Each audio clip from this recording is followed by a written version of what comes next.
Hello friends, welcome to my channel. तो friends, आज का जो टॉपिक होने वाला है विश्व का भूगोल से 25 क्वेश्चन इम्पोर्टेंट है। 25 क्वेश्चन जो होने वाला है बहुत इंपॉर्टेंट होने वाला है। आरआरबी, एनटीपीसी या रेलवे अक्सर में पूछे जाते हैं। इस टाइप क्वेश्चन अक्सर पूछे जाते हैं। तो वीडियो में लास्ट तक बने रहेगा, आप लोग कुछ जरूर सीख के जाएगा ताकि एग्जाम में कुछ सही करके आइएगा। ठीक है। वह महाद्वीप जिसका दक्षिण छोर अंटार्कटिका के सबसे नज़दीक है। वह महाद्वीप जिसका दक्षिण छोर अंटार्कटिका के सबसे नज़दीक है। तो इसका जो आंसर हो जाएगा, इसका ए हो जाएगा। ठीक है, आंसर ए, दक्षिण अमेरिका। तो आप लोग का 5 सेकंड का टाइम दिया जाएगा, आप लोग सोचिएगा। ठीक है, और कमेंट बॉक्स में जरूर जवाब दीजिएगा ताकि आप लोग का अनुभव होगी कि हम कितना जान रहे हैं या नहीं जान रहे हैं। ठीक है। किस ग्रह के चारों ओर स्पष्ट वलय होते हैं? किस ग्रह के चारों ओर स्पष्ट वलय होते हैं? तो इसका जो आंसर हो जाएगा,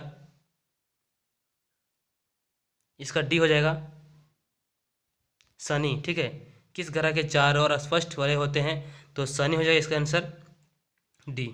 नेक्स्ट क्वेश्चन, भूतल के किसी बिंदु से गुजरने वाली मध्य रेखा तथा प्रधान मध्य रेखा में मध्य की कौणिक दूरी को युक्त बिंदु कहते हैं।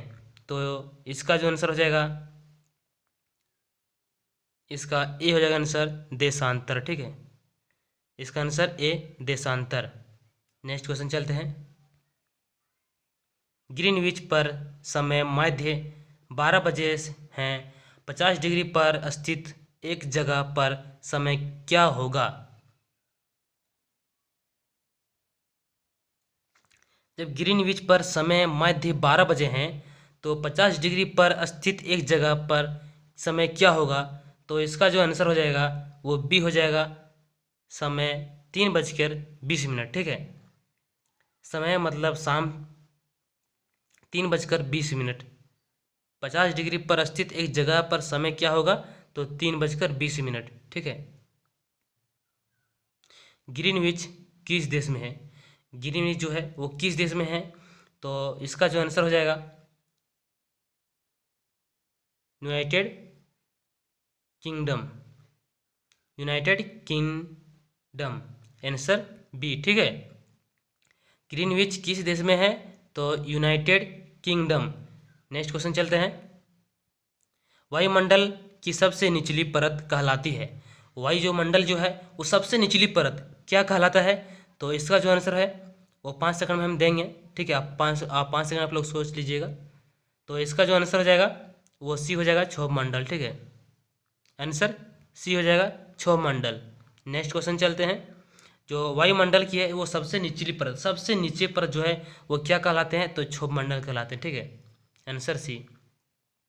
आदि भारत में सुबह के 11 बजे रहे हैं तो लंदन ग्रीनविच में कितना बजे होंगे? जब भारत में 11 बज रहे हैं तो लंदन में ग्रीनविच जो जगह का नाम है वहाँ कितना समय होगा?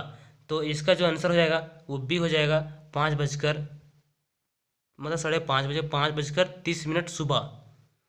तो डिफरेंट कितना हो गया?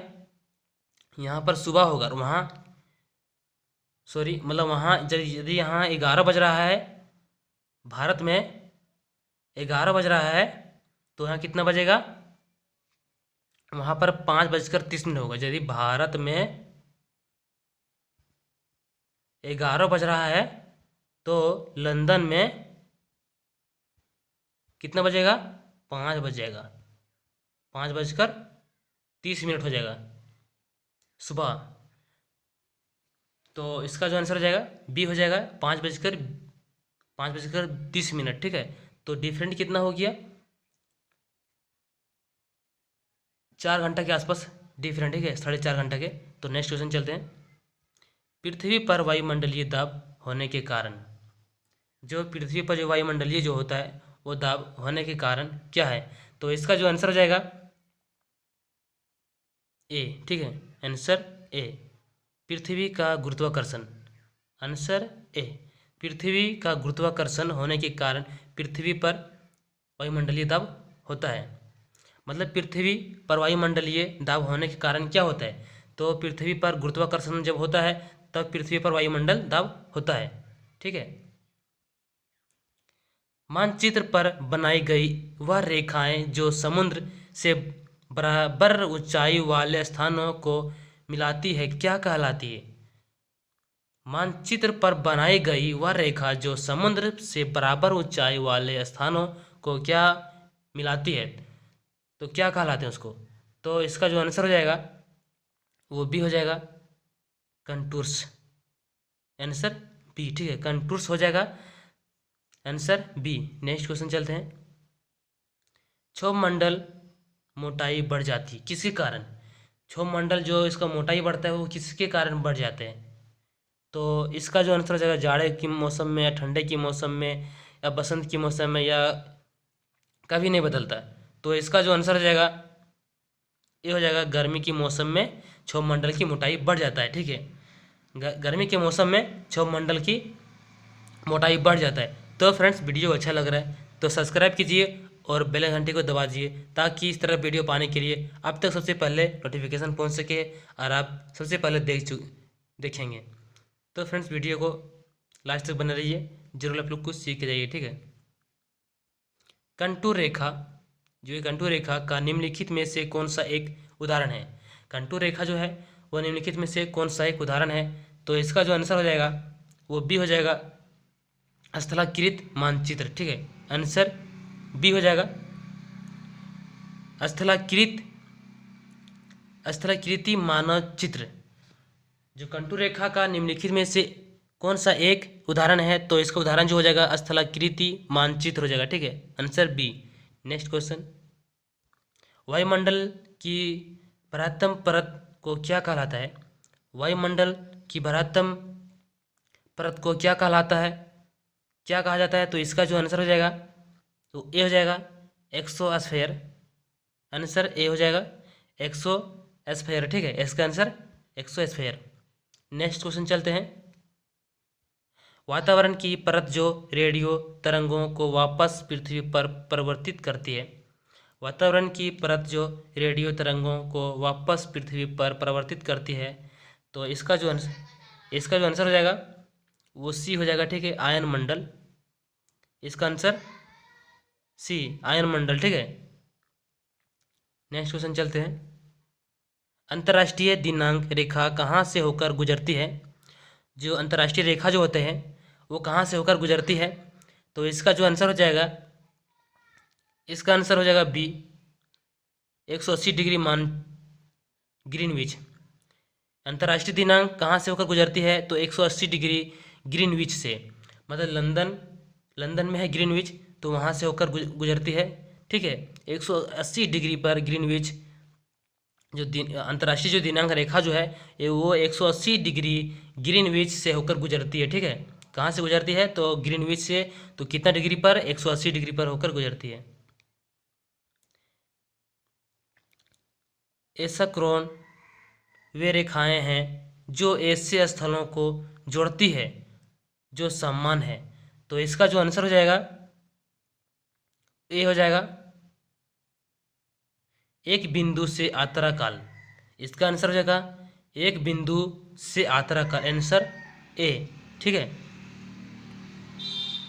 अंतर्राष्ट्रीय दिनांक रेखा गुजरती है, अंतर्राष्ट्रीय दिनांक रेखा गुजरती है, ये भी अच्छा सवाल है। अक्सर इस टाइप का क्वेश्चन पूछा जाता है हर एग्जाम में। तो इसका जो आंसर हो जाएगा वो बी हो जाएगा, इसका भी बी हो जाएगा। तो 180 डिग्री ग्रीनविच से होकर गुजरती है। अंतर्राष्ट्रीय दिनांक जो होता है वो 180 डिग्री ग्रीनविच से होकर गुजरती है। ठीक है। आदि दो स्थानों के बीच समय में अंतर 2 घंटा 20 मिनट का है तो देशांतर में अंतर होगा। आदि दो स्थानों के बीच समय में अंतर 2 घंटा 20 मिनट का अंतर होगा।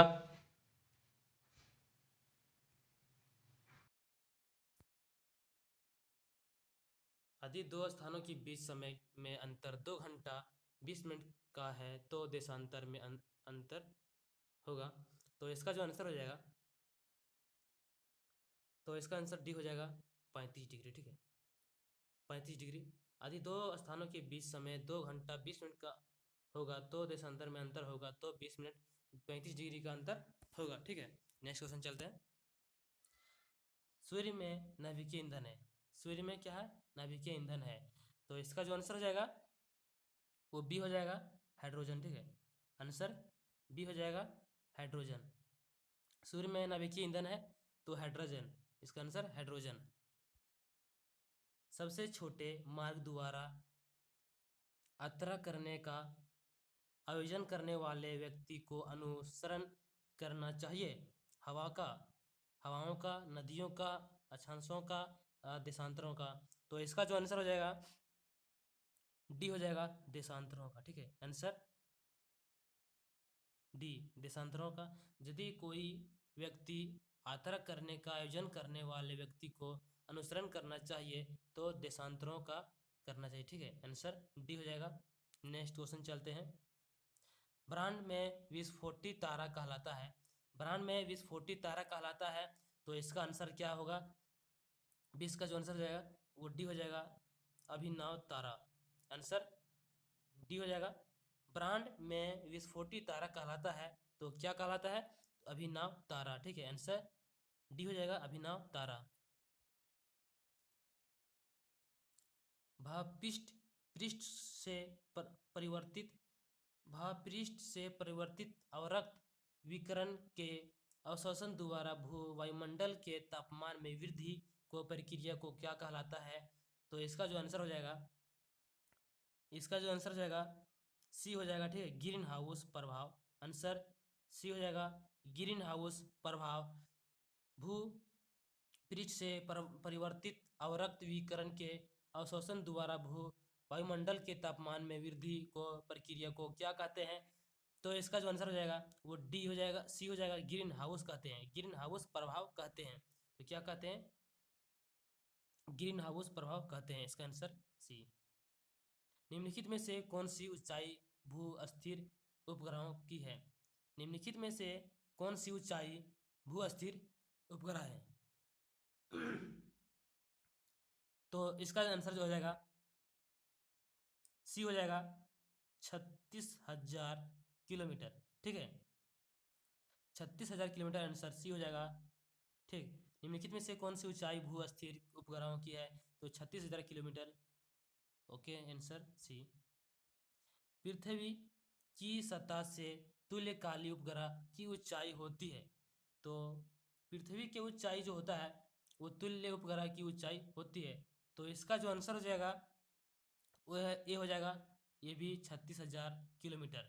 ठीक है, आंसर ये हो जाएगा, आंसर ये है पृथ्वी की सतह से काली उपग्रह की ऊंचाई होती है तो 36,000 ऊंचाई होती है, 36,000 किलोमीटर की ऊंचाई होती है पृथ्वी से तुल्यकालिक उपग्रह की ऊंचाई। नेक्स्ट क्वेश्चन चलते हैं। सूर्य में नाभिकीय ईंधन है।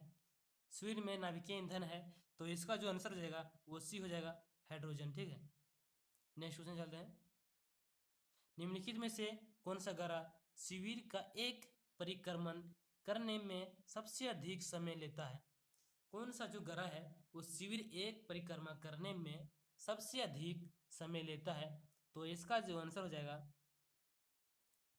प्लूटो। निम्नलिखित में से कौन सा ग्रह जो है वो शिविर एक परिक्रमा करने में सबसे अधिक समय लेता है? तो आंसर हो जाएगा ए, प्लूटो। प्लूटो सबसे अधिक समय लेता है परिक्रमा करने का। ठीक है, कौन सबसे ज्यादा लेता है? तो प्लूटो, आंसर ये हो जाएगा। तो वीडियो अच्छा लगा तो सब्सक्राइब कीजिए और शेयर कीजिए। ठीक है।